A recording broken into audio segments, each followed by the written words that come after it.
Celles et ceux qui aujourd'hui pratiquent l'agriculture urbaine sont formés en fait sur le tas, à travers des connaissances éparses qu'elles peuvent avoir en jardinage, dans des techniques spécifiques à l'agriculture urbaine, sur des questions d'élevage, de semences, etc. Donc tout ça, ça s'est progressivement assemblé, les gens ont échangé des expériences, des pratiques, et je dirais qu'il y a une génération spontanée de l'agriculture urbaine qui aujourd'hui émerge.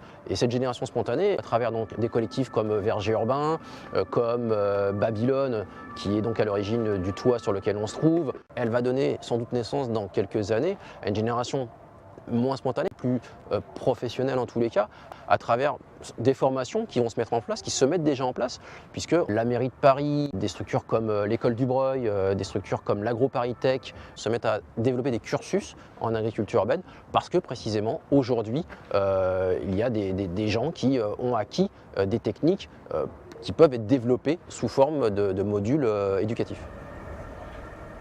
À l'heure où effectivement il y a une crise économique extrêmement importante, à l'heure où il y a un besoin de recréer de l'emploi, le passage par l'insertion professionnelle est quand même un passage important et un débouché important. Et de ce point de vue-là, à travers notamment la création de nouveaux métiers liés aux semences, liés à des métiers plus techniques sur la construction de modules, aquaponique, hydroponique, du jardinage évidemment, de l'entretien régulier, etc. Tous ces métiers-là, tous ces métiers manuels sont extrêmement favorables pour arriver à réinsérer les gens dans l'emploi. Et à partir de là, il y a des structures qui travaillent sur ces aspects-là. Je pense notamment aux jardins de Cocagne qui permettent de réinsérer socialement et économiquement les gens. Donc c'est de l'insertion par l'activité économique. Il y a des structures comme Espace également. Espace, c'est une association qui entretient des espaces verts sur Paris et en Ile-de-France et qui s'intéresse elle aussi de plus en plus à l'agriculture urbaine. Donc on le voit, c'est une activité, encore une fois, qui est multifonctionnelle, qui est au carrefour d'un certain nombre de thématiques, notamment celle de l'emploi et de l'insertion professionnelle. Paris est une ville extrêmement dense d'un point de vue urbanistique et extrêmement déjà artificialisée. Ces contraintes foncières obligent évidemment à être imaginatif. C'est aussi une des particularités d'ailleurs de l'agriculture urbaine. C'est un mouvement qui bouillonne en termes d'imagination, qui utilise absolument toutes les surfaces de la ville, donc les surfaces évidemment au sol, mais également les toits, les façades, les souterrains par exemple pour créer des champignonnières, etc. Donc cette contrainte foncière va peut-être se transformer en, je dirais, en chance pour le maraîchage périurbain parce qu'il va falloir du coup trouver des débouchés que l'on n'a pas sur Paris à l'extérieur du territoire parisien.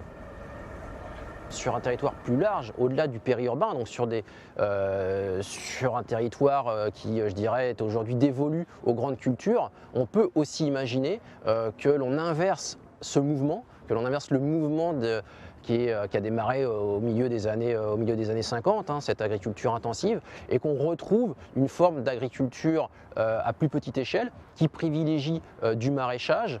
Il y a déjà des initiatives qui se mettent en place en région Île-de-France pour restructurer les filières. Je pense notamment à une initiative comme du côté de Flins, donc dans les Yvelines, qui est un département de l'Île-de-France, où une légumerie a été créée il y a 2-3 ans de ça.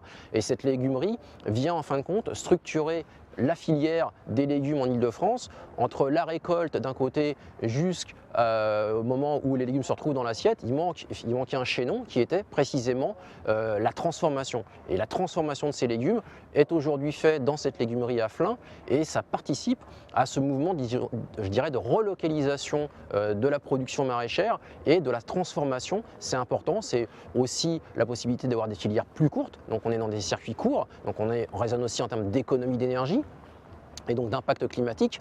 Donc ce raisonnement au niveau du territoire, donc on s'échappe un peu de l'agriculture urbaine, mais quelque part on y est également parce que forcément l'agriculture urbaine a un lien avec l'agriculture rurale, a un lien avec l'agriculture périurbaine. Tout ça, ça fait système, ça participe en fin de compte à ce qu'on pourrait appeler un mix agricole, et ce mix agricole, il est donc urbain, périurbain et rural.